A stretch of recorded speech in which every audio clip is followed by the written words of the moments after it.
Hello, and welcome back. Before we begin tonight, take a moment to settle in. Pull your blanket a little closer. Let your shoulders drop. If you feel like it, leave a comment telling me where in the world you are listening from and what time it is there right now.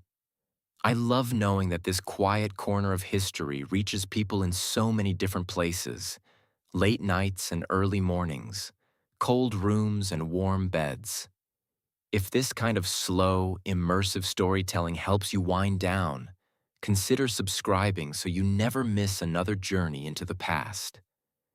Tonight, we are going back to a time when winter was not an inconvenience but a presence, something that moved into your home like an uninvited guest and refused to leave until March. A time when the question of how to sleep through a freezing night was not a matter of comfort, but of survival.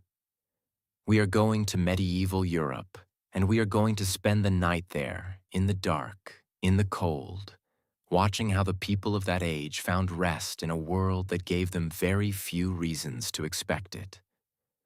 Close your eyes for a moment. Imagine the last hour of daylight fading from a winter sky. Not the warm orange of autumn, but the thin, gray-white light of January, the kind that offers no heat, only a reminder that it is leaving. The fields outside are frozen solid. The paths between villages have hardened into ridged ruts of iron-dark mud. The trees stand bare and silent, and as the light goes, the cold descends. Not gradually, the way we might turn down a dial, but with the particular decisiveness of a medieval winter night, like a door closing on everything warm. You are inside. You are one of the lucky ones. The room you are standing in is smaller than you expect. The ceiling is low, the walls made of wattle and daub, those interwoven sticks packed with a mixture of clay, dung, and straw that has dried into something hard and faintly fragrant. There is a single opening where a window might be, covered with a piece of oiled cloth that keeps out the worst of the wind while admitting a dim ghost of the afternoon's failing light. The floor beneath your feet is packed earth, covered with a layer of dried rushes that crackle softly with every step. Someone has mixed a little lavender into them, and when you move, a faint dusty sweetness rises from beneath your boots. At the center of the room, a small fire burns on a flat hearthstone. There is no chimney. The smoke rises and finds its way out through a hole in the thatch above, but not before filling the upper air of the room with a blue-gray haze that makes your eyes sting gently if you stand too straight.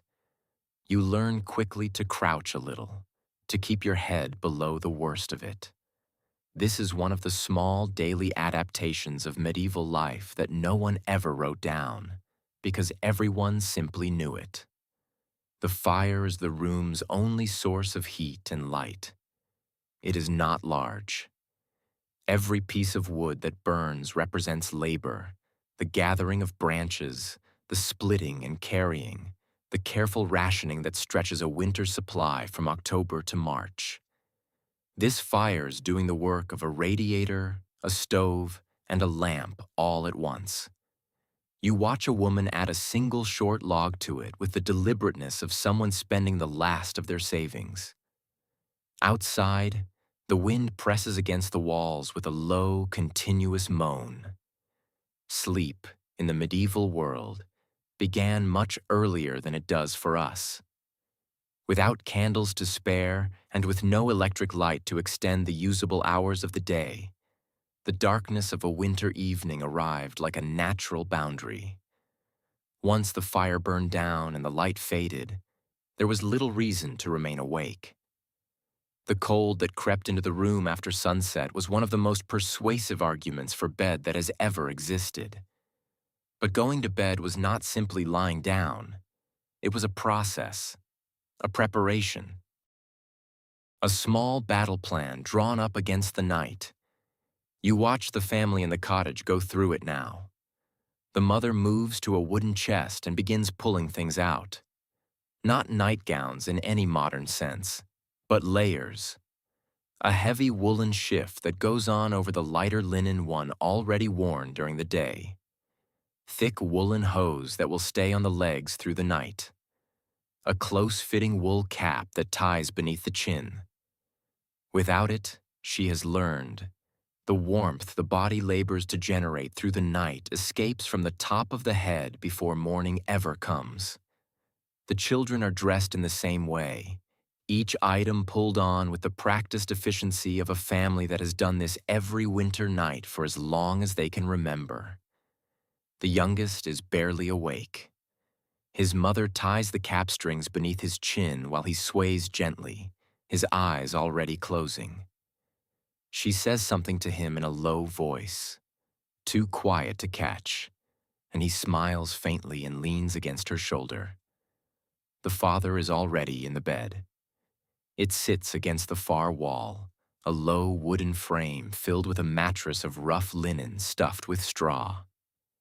The straw has been in use for several months now. It is compressed and shifted and settled into uneven lumps, and it carries the smell of the season. But it is better than the floor. Significantly better.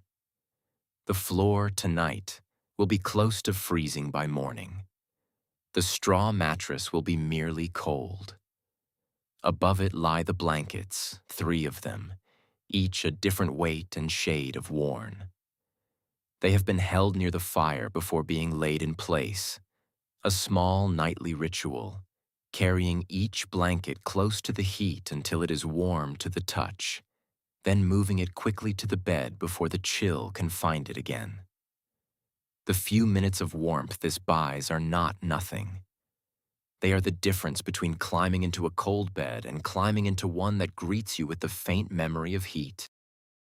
You lie down on the outside edge of the bed, which means the cold will find you first.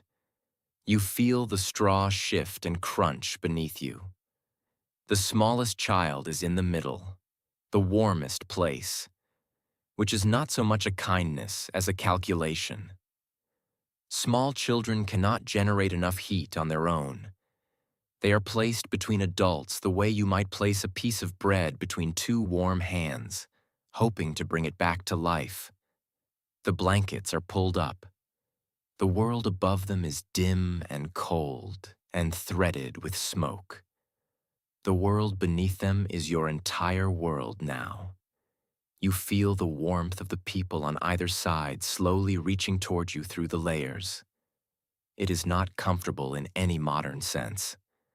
The straw presses unevenly against your back. Someone's elbow is close. The cap strings itch beneath your chin. But you are warm. Improbably, considering everything around you, you are warm enough. The fire crackles and settles. Someone murmurs something in a half-sleep. Outside, the wind pushes steadily against the south wall.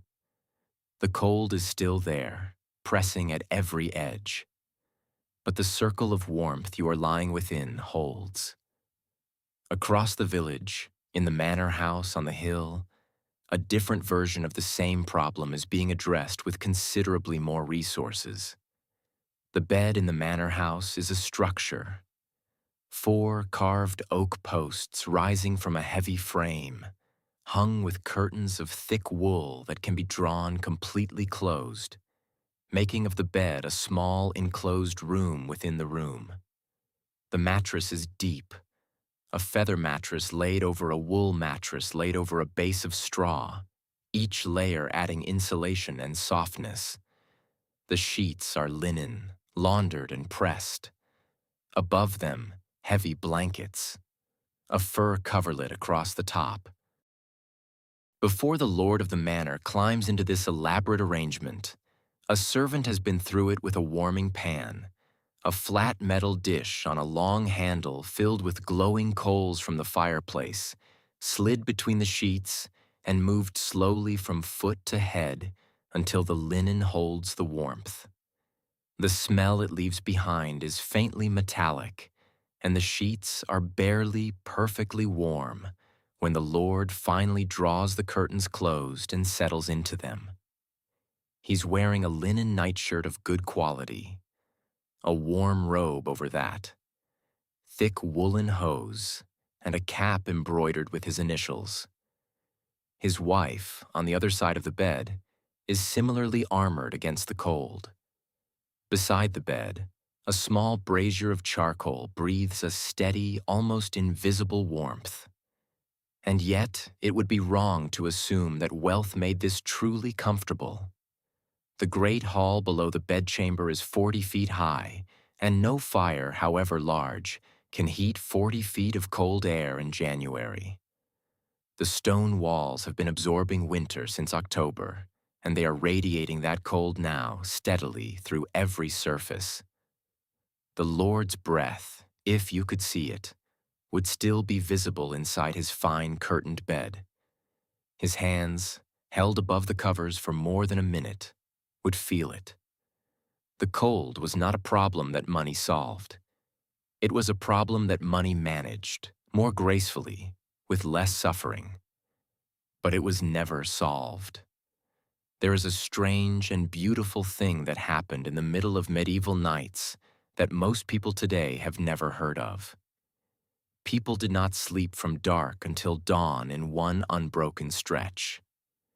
They slept in two separate portions, with a quiet waking hour in between. The first sleep fell over a household in the early evening hours after the fire had been banked and the day's work set aside. It was deep and genuine, the sleep of exhausted bodies that had labored since before sunrise. And then, somewhere in the deep middle of the night, people woke. Not with alarm, not from nightmares, but naturally, as if an invisible bell had rung. They called it by different names: the first sleep and the second sleep, the watch, the waking hour.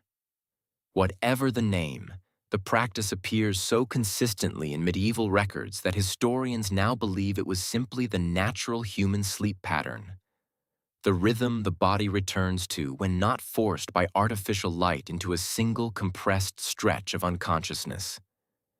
You experience it yourself tonight. You drift into sleep easily, carried down by exhaustion and the soft sounds of the house settling around you. And then, perhaps 4 hours later, you are simply awake. Not troubled. Not especially cold, though the air above the blanket is colder now. Simply awake, in the way that you might be awake in the middle of a long and interesting dream, present and quiet. Around you, others are stirring. Someone rises and adds a piece of wood to the fire. You hear the soft collapse of coals receiving it, and a moment later the faint creak of returning footsteps. In the monastery beyond the village wall, the monks are rising for their night prayers, a practice that follows this same ancient rhythm so closely that some historians wonder whether the church built its schedule around what the human body was already doing. This waking hour is not anxious. That is the thing hardest to convey to a modern person, for whom a middle-of-the-night waking usually means staring at the ceiling and worrying. The medieval waking hour was quiet and reflective. People prayed, or lay still thinking, or talked softly with whoever was beside them. Some rose and checked on the animals, tended the fire, stepped outside for a moment into the cold and dark. You do that now. You pull the cloak from the end of the bed around your shoulders and step through the low door into the night. The cold is immediate and complete. Your breath appears before you, a small cloud instantly surrendered to the dark air. The sky is entirely clear, and the stars are extraordinary. Not the handful visible through a city's light pollution, but thousands upon thousands of them, a scatter of brightness that makes the darkness between them look almost warm. The snow on the ground glows faintly with reflected starlight. The village is completely silent. Not a single window shows a light anywhere. You stand there inside this profound stillness, and you understand something about the medieval night that is very difficult to understand from inside a warm, well-lit house. The dark was not simply an absence of light. It was a presence, deep and enormous, and in its own way beautiful. People who lived their entire lives without artificial light at night developed a relationship with this darkness that we have almost entirely lost. They knew its textures, the deep black of a clouded winter midnight, the cold silver of moonlight on snow, the particular shade of the hour before dawn, which is its own distinct color. You go back inside. The warmth of even the nearly dead fire feels generous after the night air. You settle back into the bed, feeling the sleeping warmth of the family around you receive you back. The fire, with its new piece of wood, is beginning to breathe again. The second sleep comes more slowly, but holds longer, carrying you through to the gray pre-dawn when the world begins, reluctantly, to lighten. In the monastery, the night is organized differently. You are in the long dormitory where the monks sleep on narrow wooden pallets arranged along the walls. Each monk sleeps fully dressed in his habit, a practical choice that eliminates both the problem of undressing in extreme cold and the problem of dressing again when the bell calls them to the night office. The dormitory is unheated. The stone floor is so cold that the monks have learned to set their sandals on top of their blankets before sleeping, to prevent the cold transferring upward through the leather during the night. The silence here is different from the cottage silence. There, the silence was accidental, the natural quiet of exhausted people in a small space. Here, it is chosen, maintained by rule, a deliberate emptiness in which the mind is supposed to find something beyond the ordinary noise of daily life. The monks believe this silence, this cold, this hard bed, is a form of prayer. That the discomfort of the body creates a kind of openness in which the spirit can move more freely. You watch the monks rising for their night prayers, filing out of the dormitory in the dark with the silent efficiency of people who have done this every night for years. In the chapel, their breath rises in visible clouds above the candles. Their voices fill the cold air with the ancient syllables of the Psalms, sounds that have been spoken in precisely this way every night for centuries. When they return to the dormitory and lie down for the second sleep, the silence that settles over the long room has a quality to it that you find unexpectedly moving. These men have chosen the narrow pallet, the unheated room, the interrupted night. And in that choosing, they have found something that looks from the outside very much like peace. The night deepens, and the coldest hour arrives. The hour between midnight and dawn, when the fire has burned lowest and the body's own temperature tends to drop. People have known about this hour for as long as people have been cold at night, and they have developed many strategies for meeting it. The heated stone is the most universal. A stone from the hearth, not too large to carry, heated in the coals until warm all the way through, then wrapped in cloth and placed at the foot of the bed. The warmth it gives is modest and brief, perhaps an hour, perhaps two, before it has surrendered everything to the cold air.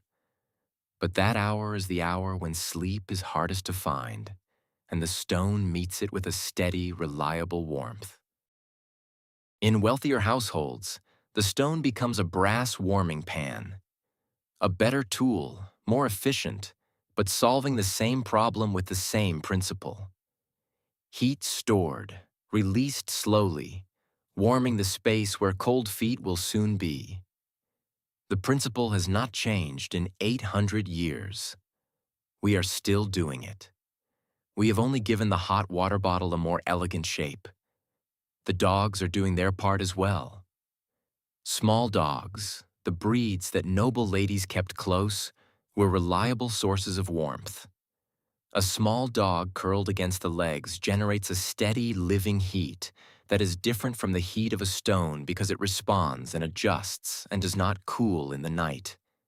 It is also, if you have the kind of night that medieval people sometimes had, company.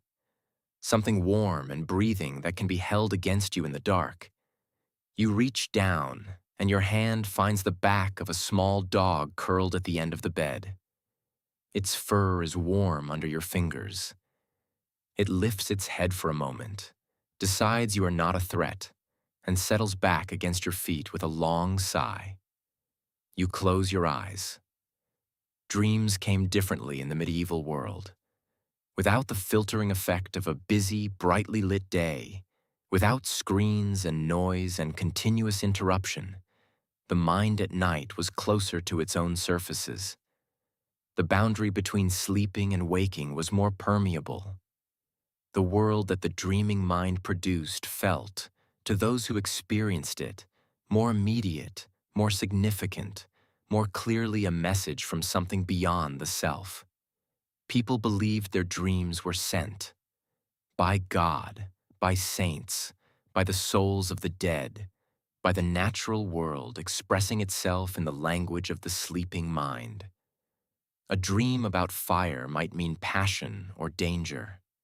A dream about warmth, rare and precious, was thought to be a blessing, evidence that the sleeper was held in some kind of favor. They prayed before sleeping, these people. Not always the formal prayers of the church, though those were there too. Often something simpler and more urgent, a direct address to whatever was listening, asking for protection through the night. The small ceremonies performed at the bedside, the whispered words, the touch of the wooden cross above the door, the dried herbs tucked beneath the pillow. These were not superstition in the dismissive modern sense. They were the best available technology for managing a genuine fear. And they worked in the way that all rituals work, by giving the mind a structure within which rest could finally come. You lie in the dark and listen to the wind finding the edge of the thatch. The coals breathe in the hearth. The child beside you shifts and makes a small sound. Outside, a dog barks once and is silent. The prayers have been said. The fire is banked. The door is barred. You close your eyes. The night is beginning to turn. Not with light yet, the light will not come for 2 more hours. But with the quality of the darkness, a subtle shift that people of this time have learned to read with the same precision that modern people read a clock. Something in the air changes just before dawn, as if the earth has finished holding its breath and is beginning very slowly to exhale. In the cottage, the fire is at its lowest and is about to be asked to revive. In the monastery, the monks are preparing for the morning office. In the manor, a servant is quietly filling a brazier, trying not to wake the sleeping household. The cold of this pre-dawn hour is the particular cold that comes with a clear sky after a long night. It is the coldest point of any winter day, the furthest the temperature falls, the hour when water that has been resisting freezing all night finally gives up and turns to ice. You feel it as a sharpening of the air against your face, the one part of you that is not beneath the blankets. You pull the cover higher, and then, slowly, the east begins to change. It is not dramatic.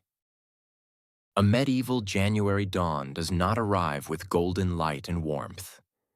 It arrives as a gray lightning, a faint distinction between the darkness of the land and the slightly less dark of the sky above the horizon. But it is enough. It is the signal that the night is ending, that the cold's worst hours are behind you, that the fire can be coaxed into genuine warmth, and the day can begin. The mother rises first, as she almost always does. She crosses the cold floor wrapped in her cloak and kneels beside the hearth. The coals are still there, still alive beneath their covering of ash. The small miracle that is available every morning if you have done the banking correctly the night before. She blows gently and watches the glow brighten. She adds a handful of small kindling. She waits. The fire catches. In the warming light, you can see the faces of the sleeping family arranged in the bed like something carved. The father, the children. The smallest child has one hand flung out over the edge of the mattress, and the mother pauses to tuck it back under the blanket before she turns to the fire again. The night has passed. It passed the way all medieval winter nights passed, through warmth carefully husbanded and cold carefully endured, through the warmth of bodies pressed together and fires carefully maintained, through prayers said and dogs curled close and blankets layered in the right order. It was not comfortable. It was not easy. But the morning is here, and the fire is burning, and everyone under those blankets is warm. That is the thing about the medieval winter night that matters most. Not how hard it was, but how carefully people met it. With everything they had. With all the ingenuity that a lifetime of previous winters had taught them. With faith in the fire, in the blankets, in the bodies sleeping close beside them. You stretch, feeling the cold air find your face as you push the blanket back. The room smells of smoke and sleep and the faint sweetness of the herbs pressed into the rushes. The fire is growing now, its light orange and steady on the walls. Outside, the frost glitters on every surface it has touched. The fields are white and still. The sky above them is the pale, clean blue of a winter morning after a clear night. And in it, very faint, very far away, you can see the thin arc of a crescent moon settling toward the horizon. It is cold. It is January. The day will be short, and the work will be hard, and the night will come again in just a few hours. But the fire is burning. If you have found your way to the end of this night's journey, I hope it has carried you somewhere quiet and warm.